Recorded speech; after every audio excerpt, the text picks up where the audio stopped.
ویسے تو آپ نے صرف اتنا پوچھا کہ یہ لیجٹمیٹ ہے یا نہیں. وہ تو ہے، لیجٹمیٹ بھی ہے. جو آپ نے ہم سے مانگا بھی نہیں وہ بھی اختیار لے لو. آپ تو اگر آپ نے ترمیم کرنا ہے آئین کو، آپ ایک شخص چیف ایگزیکٹو ہوتے ہوئے آپ آئین کو ترمیم کرو. یہ اجازت جنرل مشرف کو سپریم کورٹ آف پاکستان نے دلوائی. یہ ہمارا آدھا عدلیہ کا تاریخ ہے. خالد چودھری نے تو اپنا تاریخ قائم کیا تھا. اس نے پاکستان کا اعلیٰ عدلیہ کے لیے یہ تاریخ حاصل کی کہ پاکستان کا عدلیہ کو پہ اعتراض کرتا ہے، مگر ان کا ایک لمٹ ہوتا ہے. ایک کو وہ برداشت کریں گے، دوسرا کو وہ برداشت نہیں کریں. اور یہ پریسیڈنٹ افتخار چودھری صاحب نے دلوایا تھا کہ پہلے جب مشرف آ رہا تھا تو 100 بسم اللہ، پھر جب دوسرا کو ہو گیا، جب ایمرجنسی لگ گیا، جب چیف جسٹس کو نکالا گیا، تب ان تو خیال آیا کہ اصل میں اس ملک میں جمہوریت نہیں ہے، اور ہم نے اس چیف جسٹس کو ہیرو بنا کے پاکستان کا عدلیہ کو تباہ کر دیا. پاکستان کی جوڈیشری میں ایک آمرانہ سوچ قائم ہوا. ون مین ون شو کا جوڈیشری چل. اور اگر ہم پارلیمان میں کوئی آمریت نہیں مانتے، اگر ہم ملک میں کہیں اور کوئی آمریت نہیں مانتے، تو ہم اعلیٰ عدلیہ میں، سپریم کورٹ میں بھی کسی کی آمریت کو تسلیم نہیں کرتے. اگر 2018 کے الیکشن میں دھاندلی ہوا تو سابق اسٹیبلشمنٹ نے بھی دھاندلی کروایا اور سابق سپریم کورٹ نے بھی دھاندلی کروایا. دوسرا الیکشن میں ہم یہ اجازت نہیں دیں گے کہ کسی کے لیے دھاندلی کروایا جائے. پاکستان کے عوام یہ فیصلہ کرے گا، اور پاکستان کے عوام کا حق ہے کہ یہ فیصلہ کرے کہ اس ملک کا وزیر اعظم کون بنے گا، اس ملک کا حکمران کون بنے گا.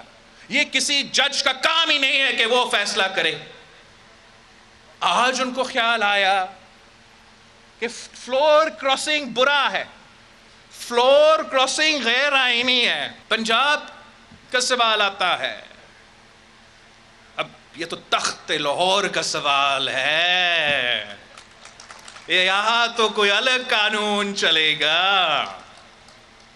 جب تخت لاہور کا سوال تھا تو کسی سے وعدہ پورا کرنے کے لیے آئین توڑوایا گیا اور عدالت نے غیر آئینی فیصلہ سنوایا. پی ٹی ایم سے پنجاب حکومت چھین کے غیر آئینی طریقے سے پرہیز الہی کو دلوایا گیا. کسی سے وعدہ تو پورا کرنا تھا. اتحادیوں کا اعتراض ہے کہ جو قوم کے ساتھ مذاق کیا جا رہا ہے، جو قوم کے ساتھ، قوم کی قسمت کے ساتھ اس وقت کھیلا جا رہا ہے، وہ بدنیتی پہ مبنی ہے. اور ہمارا پاکستان پیپلز پارٹی کا، ہم سب کا جو مطالبہ ہے کہ اس ملک کو اس بحران سے نکالنے کے لیے، اس کانسٹیٹیوشنل کرائسس کو روکنے کے لیے، خدا نہ خواستہ جمہوریت کو خطرہ سے بچانے کے لیے، عدالت نے صرف اتنا ہی کرنا ہے کہ لارجر بینچ بنائیں. آپ سب کے ساتھ بیٹھے، پورا عدالت کو بٹھا دے، سوائے وہ 2 ججز جو فون پہ پکڑے گئے اپوزیشن سے بات چیت کرتے ہوئے. سارا عدالت کو بٹھا دے، وہ کل ہی الیکشن اعلان کرے تو پاکستان پیپلز پارٹی تو تیار ہے. جو پاکستان میں آئینی بحران پیدا ہو رہا ہے وہ ہمیں غلط راستہ پہ لے کے جا رہا ہے، خطرناک راستہ پہ لے کے جا رہا ہے. اور ان سب نے پارٹیاں تبدیل کر کے مزہ ہی کرنا ہے. جیل جانا پڑے گا تو ہمیں جانا پڑے گا، لڑنا پڑے گا جمہوریت کے لیے تو میں اور آپ ہی رہیں گے لڑتے ہوئے. سپریم کورٹ سے مطالبہ ہے، چیف جسٹس عمر عطیہ بندیال صاحب سے اور برادر ججز سے مطالبہ ہے کہ پاکستان کو بچا دے. ہمیں جو خطرہ ہے، جو خدشہ ہے کہ تخت لاہور کا لڑائی پورے پاکستان کو لے ڈوبے گا. پاکستان کی وفاق کو لے ڈوبے گا، پاکستان کی معیشت کو لے ڈوبے گا۔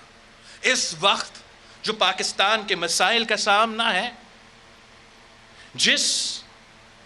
جو معاشی بحران کا سامنا ہے، تاریخ میں ہم نے اتنے معاشی مشکلات کو نہیں دیکھے ہیں جو آج پاکستان کے عوام برداشت کرتے ہیں۔ تاریخی مہنگائی میں، تاریخی غربت میں، تاریخی بے روزگاری میں، جو سیکیورٹی کا بحران ہے 2007 کے بعد ایک بار پھر وہی دہشت گرد جو ان سے نہیں پکڑے گی، نہ میں ہوگا نہ شہباز شریف صاحب ہوگا۔ اور اگر خان صاحب کی یہ غلط فہمی ہے کہ وہ سمجھتا ہے کہ وہ ہوگا، وہ بھی نہیں ہوگا۔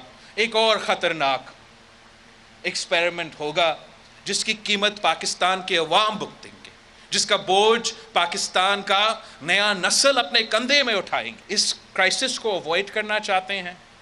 ہم سمجھتے ہیں کہ نفرت کی سیاست کے بجائے، یہ طاقت کے نشے میں جو لڑائیاں ہوتے ہیں ان کے بجائے، ہمیں پاکستان کے عوام کے جو اصل ایشو، جو غربت ہے، جو بے روزگاری ہے، جو بھوک ہے، جو لا اینڈ آرڈر سچویشن ہے، جو ہمارا مستقبل کا سوال ہے، پاکستان کے عوام کا معاشی ترقی کا سوال ہے، جو ہمارا زراعت کا مستقبل ہے، ہمارا مزدور اور سفید پوش طبقہ کا جو مستقبل ہے، اگر ہم سب مل کے محنت کریں گے کہ یکجہتی کے ساتھ، تو ہم ان مسائل سے نکل سکتے ہیں۔